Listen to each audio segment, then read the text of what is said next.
What's up, guys? Welcome to Daily Dose of Reddit. This is your host, Zach, and today's subreddit is r/pro revenge. This story is called, When Karen Used Down Syndrome Kids Against Me, She Didn't Expect This. I can finally talk about this after years of threats of legal action, etc. It is now officially over. Back in 2003, when unemployed, I decided to volunteer at a local education facility that specializes in helping out young to late teen kids with Down syndrome or high levels of autism, which causes themselves to be antisocial. I hate not being able to work, so volunteering not only got myself out of my boring doing nothing every day schedule, but also gave me a positive when applying for work. Everyone likes someone who is always trying to better themselves. It is a great place with some great people who also volunteer, and the kids are imaginative and show love unconditionally. The local community was also amazing, donating items, clothes, food, and money to help keep the facility running. Just shy of 2 years later, after many people coming and going, Karen appears. At first, she has a nice smile and is accommodating. The kids seem to love her a lot. Until the jealousy started. Karen didn't understand. For the last 2 years, I have been doing volunteering even when doing part-time jobs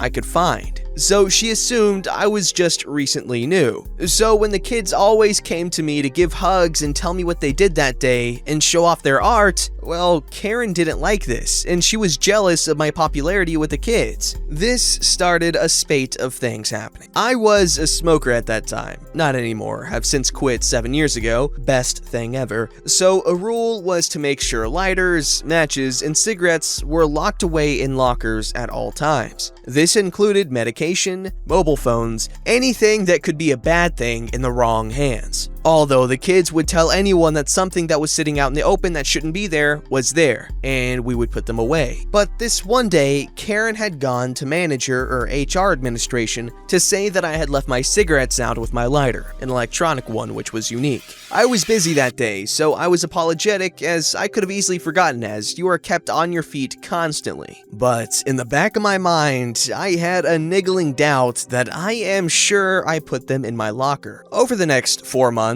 every 2 to 3 weeks, something else was left in the open, or a door to the cleaning closet was left open after I had used the equipment inside. Each time, Karen had went to the manager or HR to say something about this. Karen has kids of her own that left after they hit 18. So at the time, I am putting it down to automatic motherly defensiveness for the kids. The following month, one of the girls, we will call her Jo, not a real name, had a burst into the room crying with blood flowing quickly from her nose. All the volunteers, including myself, instantly went to check up on Jo. She was looking flustered, looked at me, and gave me a big yell and ran off to hide. Whenever Jo was flustered or upset about something, she would always hide, but she always came to me first to say why or to hint at why. But this time, she didn't. And then Karen bursted in. "How could you do this to Jo?" Devil eyes peering at me. I am taken aback. "What?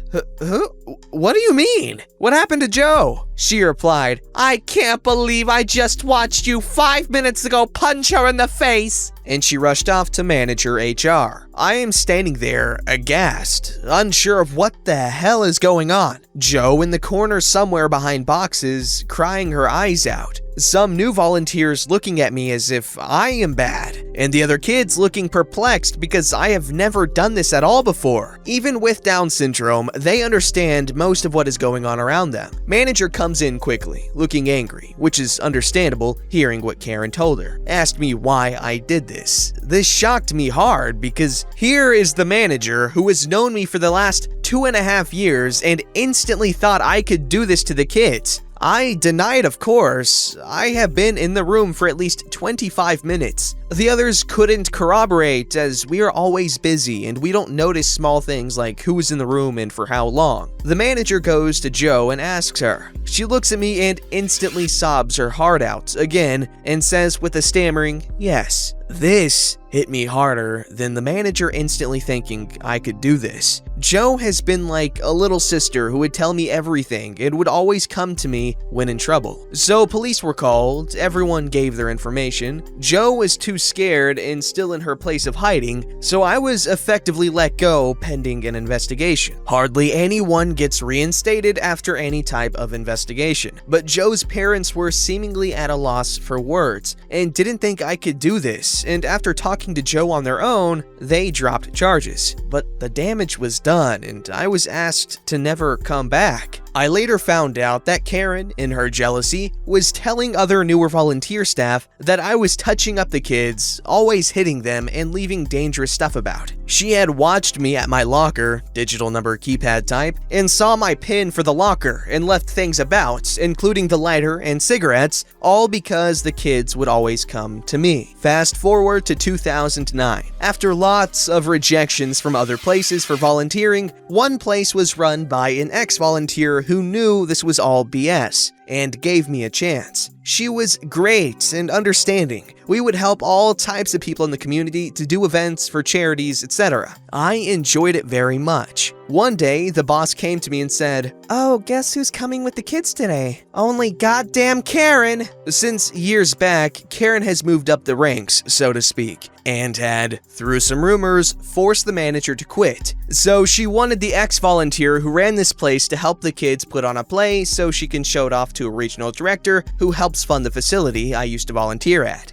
Oh boy. Luckily, Karen never gets to see me. She talked to the person who runs the place that I'm at now, everything is arranged, and the kids would come twice a week for 5 months to work on and rehearse their play they would put on. Sort of like real-life situations that they meet in their lives and how to overcome them. And of the eldest kids is Joe. She sees me and rushes over to me and hugs me to death, crying at the same time, saying, sorry, about what seemed like forever. I patted her head and said it's okay, because I know she was coerced into it. It fit the scenario. Joe told me everything she could about Karen. She punched Joe, told her to blame me. She wouldn't, then she got punched again in the same spot. This time with a threat to tell them it was me or she would never come back here and go to the bad place, which was a publicly funded place, which isn't really good. Light bulb moment. Real life situation and how to overcome them. I got in touch with Joe's parents and they were so apologetic because Joe told them everything and they tried to tell the manager in HR before, but she put it down to Joe isn't sure and just wanted me back. So I told them of the play and if we could introduce Joe's experience with Karen as part of the play. They were hesitant at first, and after a couple of hours, I get a text on my phone. Yeah, go for it. Take that lying bench down. So months go by. Joe knew not to tell anyone about the play. It was a secret. Then it was time for the big night. Room is packed. Other groups did their choirs, plays, artistic dances. It was a great night. I looked through the thick wine curtains at the stage to see Karen, looking all pleased with herself next to the director. Apparently this was make or break for Karen. Please the director, get the manager position, which was a paid position and not volunteer. She was temporary manager and being paid, but this would solidify it. Then the kids came on. Each group did their own things. They were amazing and people were enjoying it. Some jokes here and there that we helped the kids remember. Then Joe was last. A solo performance. Joe stood on the stage and in her best voice, "My time at redacted facility name by Joe." I am watching Karen through the curtain and she is looking perplexed, forcing a smile at the director who was loving it and was paying super attention to all the kids, who wouldn't be if you are funding the kids. So I stepped to the side of the curtain and then eventually Karen's eyes met my face and I cheekily waved. And then her face became one of massive concern.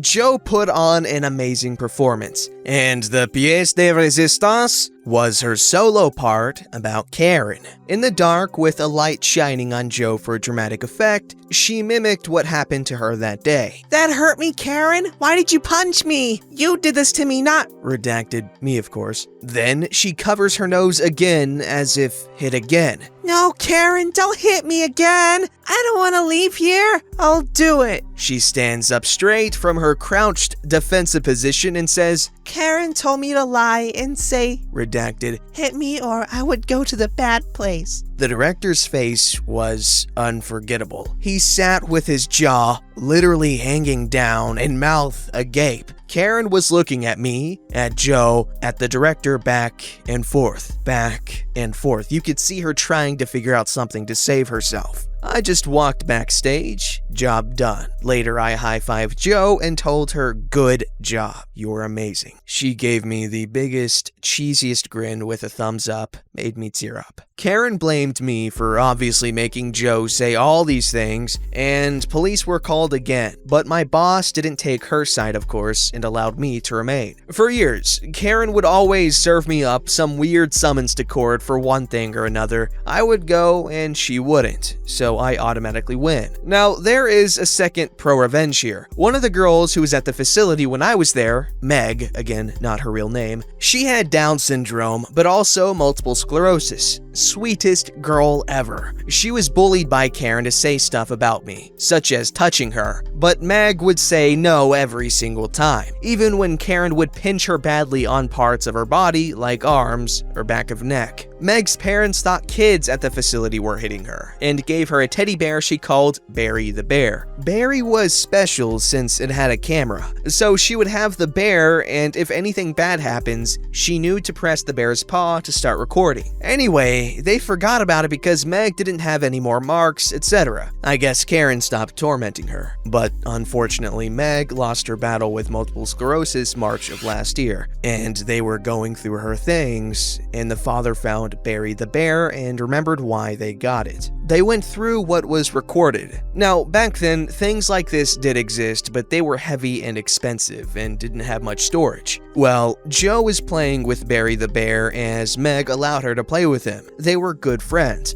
Joe must have accidentally pushed the paw to start the recording, and on the recording, you could hear Karen in the background coming near. Karen had a policy of telling kids not to touch things that aren't theirs, so Joe must have feared that and put Barry on the shelving next to her. And we didn't see what happened, but it recorded sounds. The threats, the audible strikes, the crying. So Meg's parents told me about this, and that started me down the legal route to finally get Karen for good. It resulted in going to court, and after a day, they found Karen guilty. But she was banned from working with kids, placed on a registry which records violence against children for 15 years, and was fined $50,000 and was to pay damages to me, Joe, and Meg's parents. Unfortunately, the stigma I received back then never did go away, and I still can't go back to the facility to volunteer even after the truth, but that is okay. I am currently going to start a new job and will volunteer on weekends. But I know that Karen and her ambitious jealousy is now having the worst time ever. Everyone in the community knows what she did, and she has become a bit of a recluse and hardly ventures anywhere. Okay, so it's obvious that Karen here volunteered for the ego boost and for the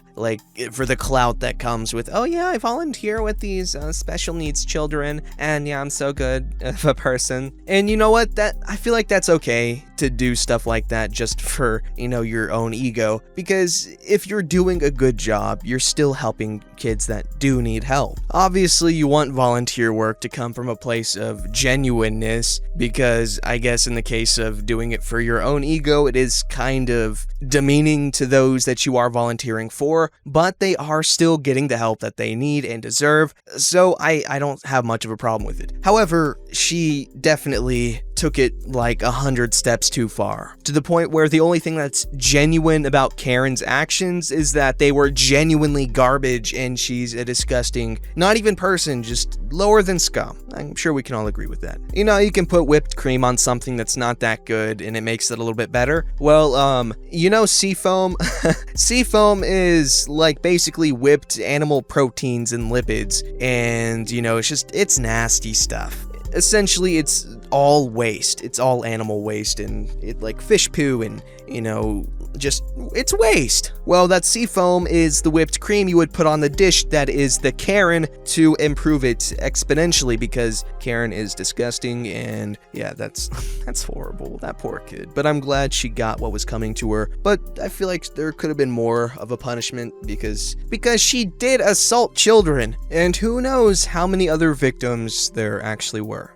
This story's called Today I Fudged Up by Pranking My Son. I feel like I'm a pretty cool dad. I wouldn't say I'm anything special, but I'm super easygoing, supportive, and encouraging toward my teenage boys. For the last few years, Josh, my youngest, now 14, has been playing pranks and jokes on me and editing the videos and my responses to show his friends. He's even put some on YouTube, but they've never really taken off to the extent that he had hoped. Everything has been fairly harmless, and I've never had an issue being the brunt of his pranks. I have, though, been secretly plotting my revenge. About 6 months ago, I contacted a TV network in my home country who put me in touch with the producers of a popular prank show aimed at kids. After much back and forth and a few telephone calls, the producers agreed that they would help me take my revenge on Josh in an elaborate to-be-broadcasted prank that would see him, finally, as the protagonist. My eldest boy, Blake, 15, was in on the prank and was to play a part alongside some actors that the show was going to provide. 2 days ago, one day before the intended prank, and whilst Josh was staying at a friend's house, the TV producers and crew came to my house to set up all their equipment, hidden cameras, and props for what was going to be a home haunting special for their Halloween broadcast. The episode will never be broadcast. Both Josh and his friend, who is also not in on the intended prank, came home none the wiser and spent the early afternoon on the Xbox in his room. As prank time approached, I made the excuse of having to go and pick up some takeaway, and it was during this time that the haunting was due to take place. I drove my car to the next street, pulled up, and was invited into the makeshift producer's gallery in a temporary building on a neighbor's property. Immediately, the crew sprang into action, rolling their cameras and coordinating their actors, my other son Blake, and their crew on the radios. I was paying attention to the presenter, who was being filmed alongside me, observing the prank that was about to unfold, when all of a sudden I heard the words, "Terminate! Terminate! Terminate!" screamed from the seat beside me. I thought that this was part of the show and giggled with delight as I took my attention off the presenter and faced the camera monitors next to me to watch the prank begin. To my absolute shock, the hidden cameras at home were showing my son and his friend engaged in mouth fun time. I froze up for a moment, processed what was going on, and ran back to the house, where I was forced to intervene and tell Josh everything that was happening. I have never seen my kid so absolutely horrified in his life. He went pale, vomited everywhere, and cried uncontrollably for about 2 hours. His friend was equally distraught, and I did my best to keep them as calm as possible, whilst I tried to work out what to do. I'm still not sure that I have done the right thing. I booked a hotel and took my kids there and left the TV crew under my neighbor's supervision to pack everything up. I dropped Josh's friend to his house, but have not yet discussed the matter with his parents, though they are aware something went wrong during the filming of the show, but that everyone was okay. I am still at the hotel tonight with both the boys, and I have not heard from the producers yet. Josh hasn't really spoken to me or opened up all day, and I'm not sure how to approach the subject other than with apologies and support. I'm 90% sure that Blake has told his friends, even though he says he hasn't. Today, I flubba-dubba-dub-dub-dub. You know what? I was gonna say that took an unexpected turn, but when they started talking about his friend being over and the hidden cameras and him leaving him alone, I kinda saw something. Oh, that poor kid. Everyone. That's just unfortunate for everyone in that entire situation. And don't forget to like, subscribe, and hit that bell to never miss an episode.